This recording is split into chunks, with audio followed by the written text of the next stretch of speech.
What is going on with Suicide Squad Kill the Justice League? Well, a lot of us are asking that question, and this video is sponsored by Like a Dragon Infinite Wealth, and I'll talk about that more in just a moment. But in the wake of the previews of Suicide Squad Kill the Justice League being mostly negative, with some being somewhat in the middle, and there were only a few previews that were positive, many took to Twitter asking for the NDA to be lifted on those who had played the alpha. Now, one person that was doing this was Del Walker, who's a senior artist at Naughty Dog and was previously at Rocksteady. And all he tweeted was, lift the NDA, and it kind of got some traction. Other people were saying similar things. I went to his thread, and virtually everybody in the thread was in agreement with him, saying, listen, there are those of us who have spent a lot more time with the game. We actually understand the game, and we should be able to talk about it, right? We're in a better position to speak about the game and maybe against some of the previews that they thought maybe weren't so great. Now, I myself have said that I actually think this game is going to surprise people. Others think that it's just going to go the way of Avengers or Gotham Knights. So first, I want to look at what they said when they announced they were lifting the NDA. So Rocksteady did publish an official statement allowing people to speak. And then I want to look at both The Gamer and Insider Gaming because they've weighed in on it ever since this has happened. So Insider Gaming polled 100 people, and then The Gamer basically said, nope, the previews were correct. And it really doesn't seem like lifting the NDA has helped all that much. But I do want to tell you what I think at the end with what we've learned even about their post-launch content plans, and I actually think that's likely going to help this game do very well. I do think this game is going to do better than Avengers or even Gotham Knights. I'll explain why. I think I'm not necessarily like defending the game like it's going to be amazing. I actually think the game's just going to be more successful and more popular than some people are imagining. Now, before we look at the various articles, here's a quick word about this video's sponsor. Like a Dragon Infinite Wealth is the latest installment in the Yakuza series. It launches on January 26 of 2024 on PlayStation, Xbox, Windows, and Steam. It features a live command battle system, freedom of movement during battles, combo attacks, and more. You can pre-order now and get the Heroes Booster Pack and Special Job Set before it's too late. For more information, visit infinitewealth.sega.com. Now, check out the latest trailer featuring Drewski.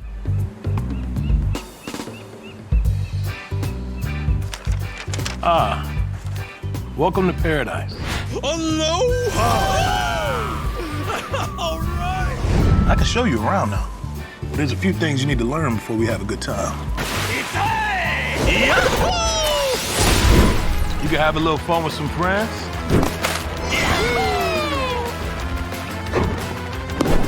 And even pick up a new skill.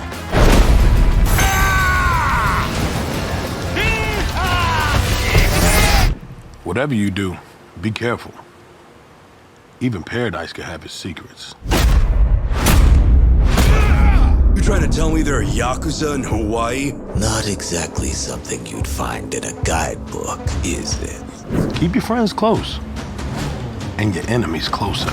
Name's Dwight. Nice to meet you. Take cover!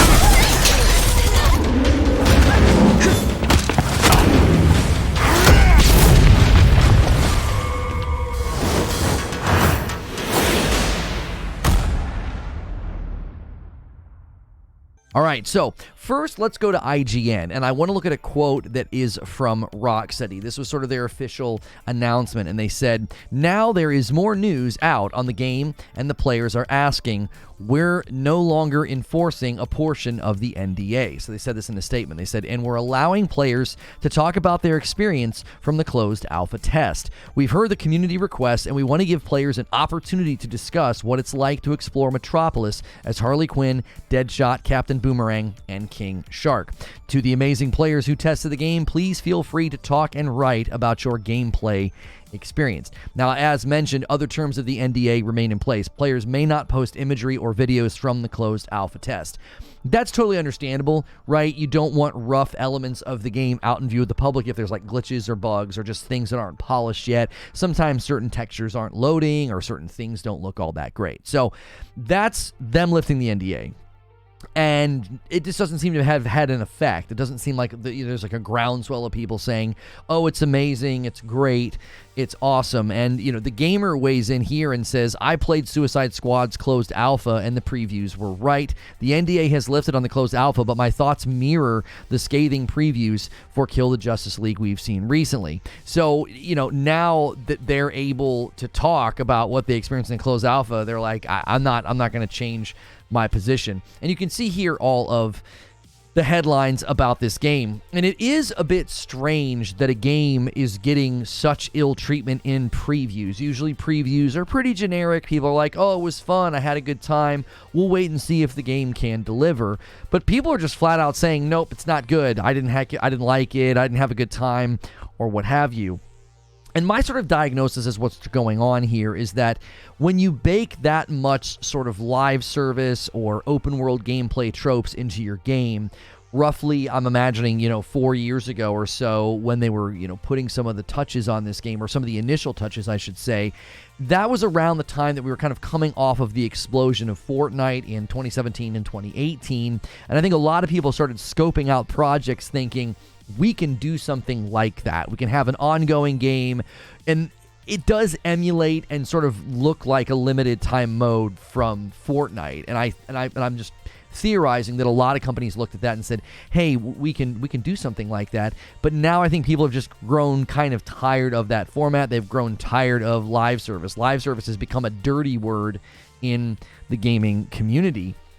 And the gamer weighs in and just says, listen, there are redeeming factors, they say here. They said there were redeeming factors to Suicide Squad if you want to look for them. While I hated King Shark, it took me long to realize he's an off-brand Drax. The other 3 squad members had good chemistry and were funnier than I expected. If there's any trace of Rocksteady in this game, it's in the character writing, particularly Harley. And then they say, unfortunately, it's otherwise hard to see the work of the devs who set a new benchmark for superhero games. It puts huge emphasis on traversal and verticality, but the former is too slow and the latter lacks fluidity, while making the world feel sterile and empty. Harley's rope swinging feels like you tried to play Spider-Man 2 on a PS3 while it stuttered and spluttered under the effort. Now, I'm hearing that early sort of traversal for Harley's really bad, but if you level her traversal all the way up, it gets amazing. Now, I've always said from a game design perspective that that's not good game design. You shouldn't have to sort of slog through 10 levels, 15 levels, whatever, of something feeling bad, and then as you level, it feels good. Gameplay should feel good out of the box. Even if you're playing like a Metroidvania, like I've been playing Prince of Persia a lot, you don't start out feeling bad and then you feel better once you get skills. You feel maybe a little bit limited. You might not have a dash or a double jump, or you can't reach certain locations. And then as you level up, you get those abilities and now you can do more. You sort of expand upon what you've given the player. Now, maybe they can take that feedback and make traversal feel better for certain characters. I've actually heard King Shark is just a blast with respect to traversal, while Harley's just leaves a lot to be desired for. But my good friend 30 and So Gaming, he said similar things happened with Avengers. There were certain characters that were terrible in the early game, but they became OP in the late game, and so then people would sort of flock to those characters. And I don't necessarily know if that's going to happen with Suicide Squad Kill the Justice League. And I do think, though, people are looking at this and just thinking it's just going to be another bad game. Here it says in the Gamer article again, given everything else about this game, it's likely that you eventually unlock upgrades to give you a little more juice, but no one wants to be Harley Quinn, so they can swing 5 times from a bat gadget and then plunge to their deaths in purple ooze. Traversal works in Spider-Man so well, not just because it's good to dust off an old journo chestnut, but because it makes you feel like Spider-Man. Suicide Squad left me feeling little but boredom. And this is something that I think that they can hopefully then take from the alpha test. Are they able to make changes to traversal this close to launch? Is that going to help? Is that going to make people feel like, oh, I want to play as the character? Because I get people that are like, this isn't the game we wanted Rocksteady to build. I've continued to say, judge the game as it's been built. Well, it sounds like people are at least doing that. They're saying either the traversal's not very good. You want to be able to kind of zip through the city quickly. It's supposed to be kind of a high-action game. You don't want to feel like you're moving around like a geriatric or something, or like maybe you feel like you're playing wrong, okay? Now, their article concludes, before we look at what Insider Gaming discovered, they conclude here, it's been compared to Sunset Overdrive by fans looking to find praise in the chaos, but Sunset Overdrive had exploding teddy bears, sprinklers full of acid, and vinyl record machine guns. It also had good traversal, but that's another story. Suicide Squad's guns are impossibly generic because the game bets the farm on Destiny-style marginal upgrades being the key to the player feedback loop. People may defend it now when they're still hoping the final product will spring a surprise and stick one in the eye for journalists, but in the cold light of a full release, I don't expect this to stand up to scrutiny. Now, I'm going to give you my thoughts in just a moment, but I continue to think that people are really underestimating John Q. public. The general gaming public, I think, will eat this game up and enjoy it if it feels good. That's why I'm drilling down on traversal can't feel bad, okay? If you feel like you're moving too slow or you're moving too sluggish, people won't put up with that. But if it's fun to zip around the city and shoot stuff and get in fights, and it's just kind of like a knockaround game with your buds, I actually think this game has a lot of potential to do well, not with gaming journalists and YouTubers, but just the general gaming public. Destiny's a good example of a game that was commonly criticized for a lot of its loot decisions and its loot table and its end game and all this different stuff. And a majority of that audience literally just runs around in the public areas and just does very basic gameplay. And I do think there's a lot of people in that lane that'll just play a game like this quite a bit. And I'm not even talking about the post-launch content yet. I'm going to talk about that in a second because I think that's really going to aid the game's life. Now, Insider Gaming went and they said, we asked 100 people what they thought about Suicide Squad Kill the Justice League. So what they're trying to do is they're trying to give you sort of a picture of where the game landed. And they have some percentages that are not very encouraging now that the NDA is lifted, and here they are. When asked what their rating of the alpha would be, 47.7% of the people would give the game a 7 out of 10 or better. And I actually think that's pretty good. If about half the people are going to give it a 7 or better, that's not a terrible score. Again, that's the score I would expect for a game like this. I don't think people are going to walk away from a game like this and be like, it's 9 out of 10, it blew my mind.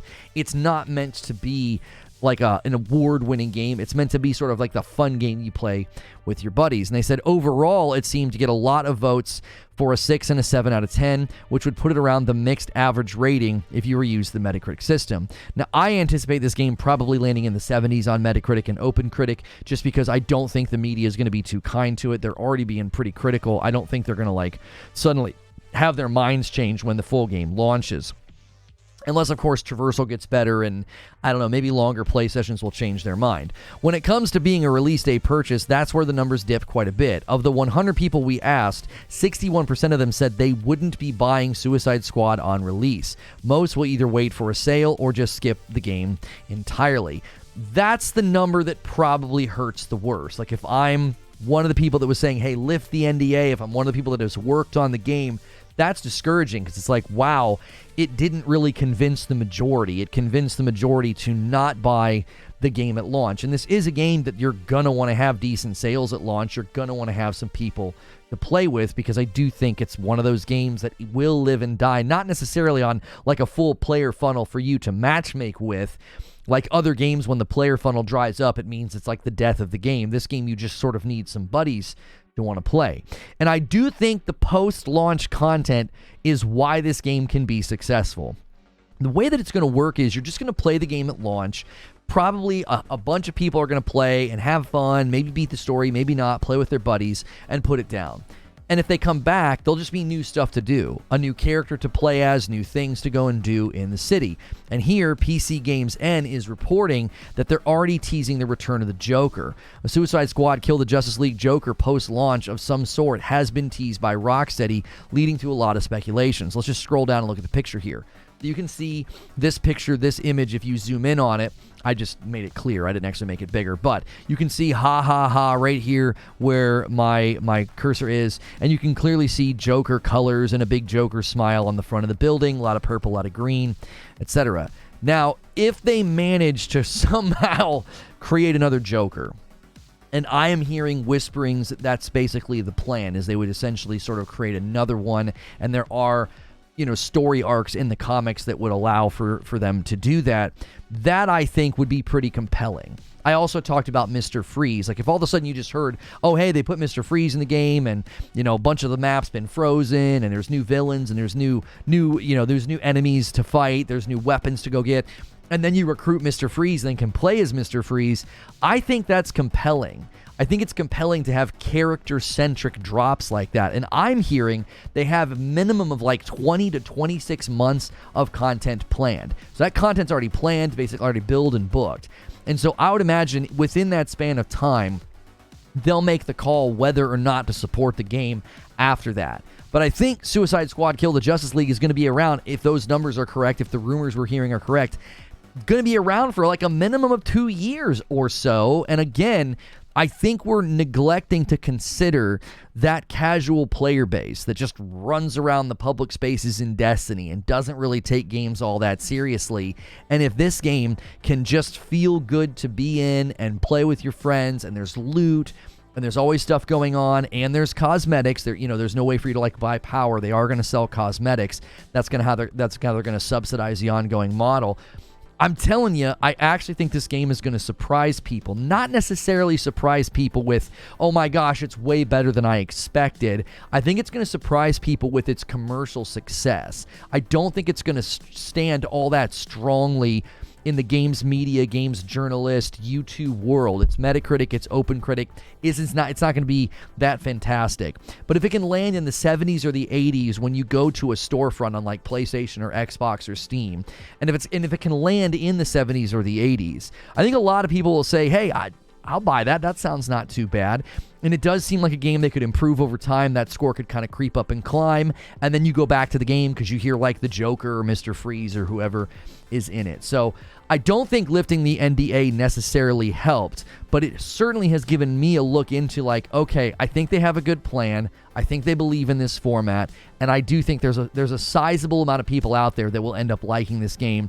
I don't think it's going to fizzle out the way Avengers did. So let me know what you think in the comment below. If you pick a member tier of $6 or higher, you can come to my writer's room that typically comes after these premieres, and you can kind of help me plan out my day, scope out my videos and my talk shows. If not, make sure you hit that like button, make sure you hit subscribe, and I'll see you in the next video.